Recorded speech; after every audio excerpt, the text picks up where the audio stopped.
Barbara, I have an 11-month-old with mild dysbiosis who is super picky, refuses to eat anything but proteins, refuses greens.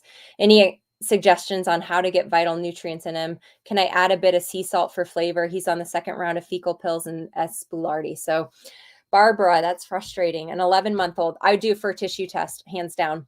I'd be looking at where imbalances, especially in a young dog that's not necessarily done growing, especially with picky pets. I don't know what diet you're feeding. So I'd look at transitioning over to a fresh food diet, whether that's pre-made or working with someone to get a balanced diet made for you if you want to do home cooked diets. The biggest thing I find with your vegetables now, dogs do not have a requirement for carbohydrates.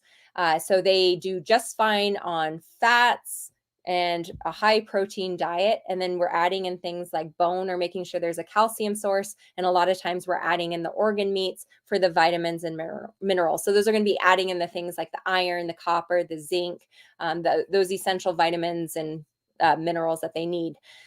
When we start adding in vegetables, we're doing it because we're adding them in for the phytonutrient content. So they're highly antioxidant. I find that some dogs, and you may have already tried this, but when I blend things or I blend it and I mix it with canned meat baby food, I tell you what, this thing is a game changer. And I use it for a lot of my acupuncture patients and they love it.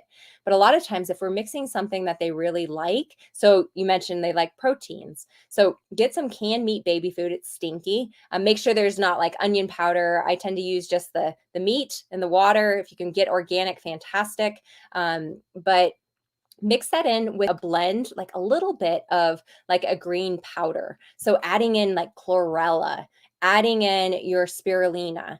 There's a brand by Dr. Mercola that's called Spiria Green, and it's spirulina. I use it in my cat. My cat eats it, and I just grind up it comes in a tablet, and I grind it up, and I just mix it into his raw food. And I was shocked. I was so shocked. Like I was like, there's no way my cat's going to eat this. And he doesn't mind it at all. So that might be a way to sneak in some of these extra really high rich phytonutrients without having to like put a lot of bulk into that diet. So maybe try a few of those things. And then I would definitely take a look at doing that fur tissue test.